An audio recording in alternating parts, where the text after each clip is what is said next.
सल्लल्लाहु अला मुहम्मदिन सल्लल्लाहु अलैहि वालिहि वसल्लम। Welcome to the Biolish world. Viewers, tenses series का आज हमारा जो लेक्चर है वो प्रेजेंट का है और प्रेजेंट कॉन्टिन्यूस को आज हम स्टार्ट करेंगे। तो कॉन्टिन्यूस के बारे में हम थोड़ा सा पहले ही डिस्कस कर चुके हैं कि कॉन्टिन्यूस जो है ना उसे प्रोग्रेसिव भी बोला जाता है, यानी कि ये प्रोग्रेसिव भी कहलाता है। ये प्रोग्रेसिव भी कहलाता है। मतलब अगर आपसे कोई ये कहे कि प्रोग्रेसिव टेंस कौन सा है तो आप सिर्फ ये पूछेंगे कि प्रेजेंट में या पास्ट में, सिर्फ ये डिफरेंस आएगा, वगरना कॉन्टिन्यूस टेंस प्रोग्रेसिव टेंस ही कहलाता है। अब कॉन्टिन्यूस टेंस अगर प्रेजेंट का हो तो वो क्या जाहिर करता है जी? कोई ऐसा काम जो इन प्रोग्रेस हो, जो चल रहा हो, उसे कॉन्टिन्यूस कहते हैं। मतलब किसी भी एक्शन को, कोई जारी अमल को जाहिर करने के लिए, बयान करने के लिए कॉन्टिन्यूस टेंस जो है वो इस्तेमाल किया जाता है। इसमें इसकी उर्दू में पहचान जो है वो है रहा है, रही है और रहे हैं। उर्दू में पहचान सिर्फ इस हद तक आपने रखनी है कि अगर आपसे कोई उर्दू में जुमला पूछे तो आप फ़ौरन से अंडरस्टैंड कर जाएंगे ये प्रेजेंट कॉन्टिन्यूस का जुमला है। सिंपल चूंकि हम डिस्कस कर रहे हैं तो सिंपल का जो फार्मूला है, तो सिंपल का जो फार्मूला है वो अब हम डिस्कस करते हैं। सिंपल के फार्मूले में स्टूडेंट्स सबसे पहले subject as usual plus helping verb. Helping verb जो है बेटा वो is, am, are plus verb की फर्स्ट फॉर्म आईएनजी के साथ plus object plus full stop. इसमें हम आरपी भी लिख सकते हैं। RP stands for remaining part, यानी कि अगर बेसिक स्ट्रक्चर जो है सब्जेक्ट, वर्ब, ऑब्जेक्ट, इसके अलावा अगर कोई भी और चीज़ जुमले में इस्तेमाल हो रही है तो वो आपकी कॉन्टिन्यूस की जुमले में आरपी कहलाएगी। वो किसी भी जुमले में जब सब्जेक्ट, वर्ब, ऑब्जेक्ट के अलावा कोई भी वर्ड होगा तो वो रिमेनिंग पार्ट कहलाएगा।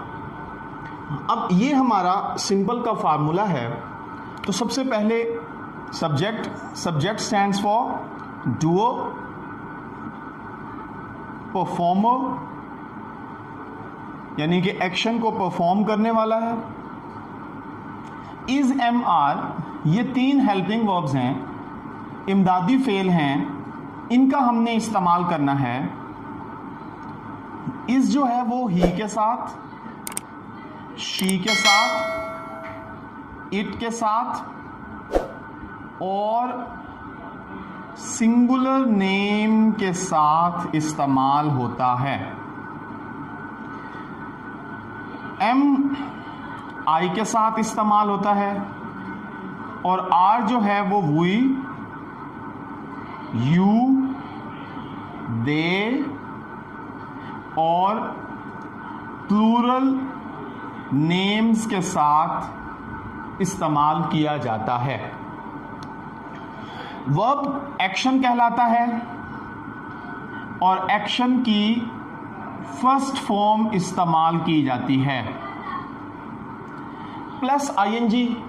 अब इसको बेटा प्रोग्रेसिव फॉर्म भी कहते हैं, इसको प्रेजेंट पार्टिसिपल भी कहते हैं और इसको वर्ब की फर्स्ट फॉर्म प्लस आईएनजी भी कहते हैं और इसको वर्ब की फोर्थ फॉर्म भी कहा जाता है।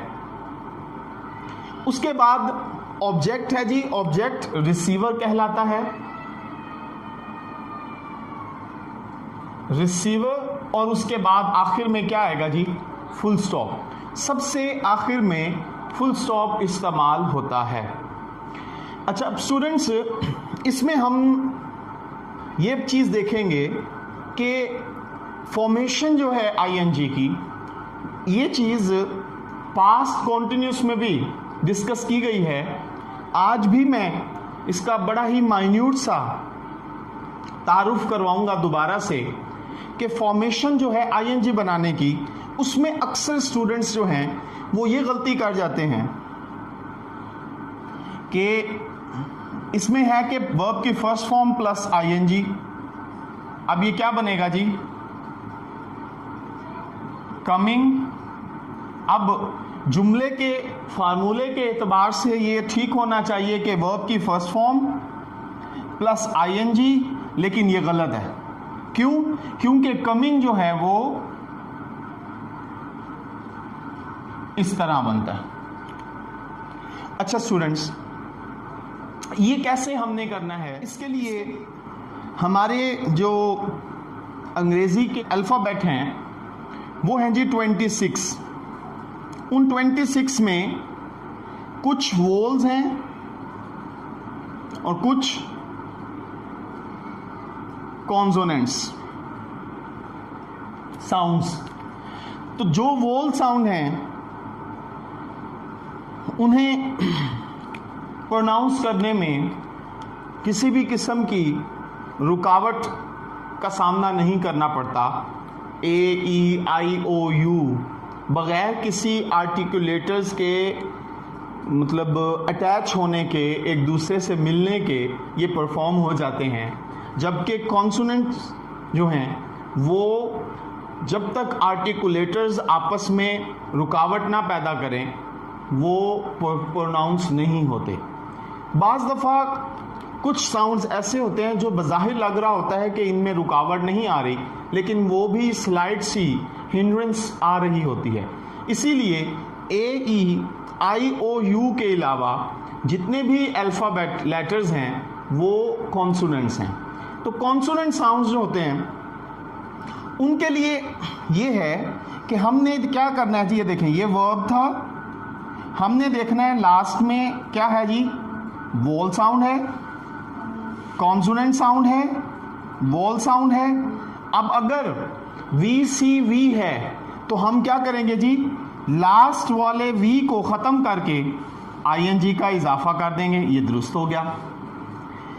अब आपने सिर्फ ये देखना है कि उस वर्ब के आखिर में अगर वी सी वी बन रहा है तो आपने लास्ट वाले वोल को ख़त्म करके आईएनजी बना देना है। ये एक तरीका है। उसके बाद बेटा दूसरा तरीका है रन। अब इसमें देखिए लास्ट पे है कॉन्सोनेंट, फिर है जी वोल और फिर है कॉन्सोनेंट। अब इसमें और इसमें फ़र्क देखें, ये था वी सी वी और ये है सी वी सी।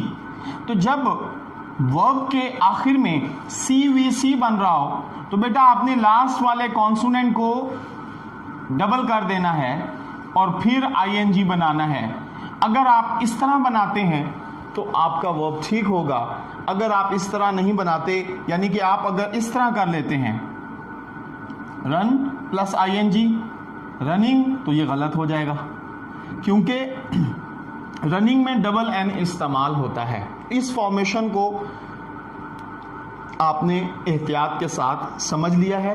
अब इसकी आगे आपने इसी तरीके से प्रैक्टिस करके अपने आप को बेहतर बना लेना है। अच्छा जी, अब हम एक जुमला बनाते हैं। Rashid is watching TV with his family. ये एक जुमला हमने आप अगर देखें कि राशिद जो है वो अपने ख़ानदान, अपने कुंबे वालों के साथ बैठकर टीवी देख रहा है, तो रहा है आ गया तो बेटा वो उर्दू की पहचान। और फिर अगर इस जुमले को देखें तो ऐसे लगता है कि अमल जो है वो इन प्रोग्रेस है। ठीक हो गया। अब एक और पहचान ये है, हुआ है। अगर हुआ है आ जाए तो भी आप उसे क्या करेंगे, हुई है, हुए हैं, तो वो भी कॉन्टिन्यूस टेंस में ही आएगा। जैसे कि कपड़े पड़े हुए हैं, किताबें खुली हुई हैं, ठीक है जी, हम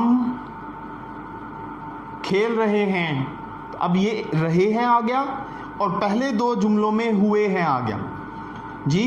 बच्चा बैठा हुआ है, अब इसका मतलब ये है कि उसका बैठने का अमल जो है वो इन प्रोग्रेस है। तो जो चीज़ इन प्रोग्रेस होगी वो कॉन्टिन्यूस टेंस कहलाएगा। तो रहा, रही, रहे के अलावा अगर हुआ, हुई, हुए हैं इस्तेमाल होता है तो व्यूअर्स वो भी क्या करेंगे जी, कॉन्टिन्यूस टेंस में करेंगे, और ये प्रेजेंट कॉन्टिन्यूस टेंस में इस्तेमाल होगा। अब इसमें देखिएगा कि राशिद जो है, सबसे पहले हमने वर्ब देखना है, ये है जी वर्ब, ये हेल्पिंग वर्ब है। वह हेल्पिंग वर्ब हम देखते हैं कि किसके साथ हमने इस्तेमाल किया। सबसे पहले verb watch plus ING, watching, ये वर्ब हो गया। कौन देख रहा है जी, राशिद। अब राशिद जो है वो सिंगुलर, वाहिद नाम है, तो हमने यहाँ पर डिस्कस किया था कि सिंगुलर नेम के साथ हम क्या करेंगे, इज इस्तेमाल करेंगे। तो ये इज इस्तेमाल किया कि subject Rashid is helping verb, watching verb, TV जो है ये ऑब्जेक्ट हो गया, विद हिज फैमिली ये आरपी हो गया। वैसे तो ये प्रपोजिशनल फ्रेज है, लेकिन चूंकि फिक्रे की बनावट जो होती है वो SVO है, यानी सब्जेक्ट वर्ब ऑब्जेक्ट। इसके अलावा अगर कोई भी चीज़ फिक्रे में होगी तो वो RP stands for remaining part कहलाएगा। अब आपने स्टूडेंट्स क्या करना है जी, इनकी प्रैक्टिस करनी है। एटलीस्ट 5 सेंटेंसेस बनाने हैं आपने। फार्मूला जो है उसको रिकॉल करना है। रैंडमली जो है अपनी प्रैक्टिस करते हुए इस पूरी सीरीज़ का आपने क्या करना है जी, दोस्तों के साथ, अजीज़ व अकारब से मतलब रैंडमली क्वेश्चनिंग करें कि फ़लाँ टेंस के जो है नेगेटिव का फार्मूला क्या है, वो आपसे पूछें, आप उनसे पूछें। इस तरीके से आपकी बेहतर प्रैक्टिस होगी। उसके साथ साथ जुमले बनाइए। जुमले आपने बनाने हैं अपनी रोज़मर्रा की रूटीन के। मतलब आपके छोटे भाई को आपने कहा है कि पानी, तो आप कहेंगे मेरा भाई पानी ला रहा है। तो इस तरह के ये जो जुमले होंगे ना वो आपने बनाने हैं, और कोशिश करनी है उर्दू के साथ अंग्रेज़ी नहीं बनानी, बल्कि इंग्लिश में ही जुमला बनाना है, ताकि आपकी ट्रांसलेशन मेथड जो है उसकी आदत जो है वो आपकी ख़त्म हो। ठीक है जी। तो एटलीस्ट 5 जुमले बनाएं और इसकी प्रैक्टिस जितनी हो सके करें। जितनी प्रैक्टिस होती है उतना ही इंसान उस चीज़ में कामिल होता है। अभी तक आपने अगर द बायोलिश वर्ल्ड को सब्सक्राइब नहीं किया तो कर लीजिए। अल्लाह हाफिज़।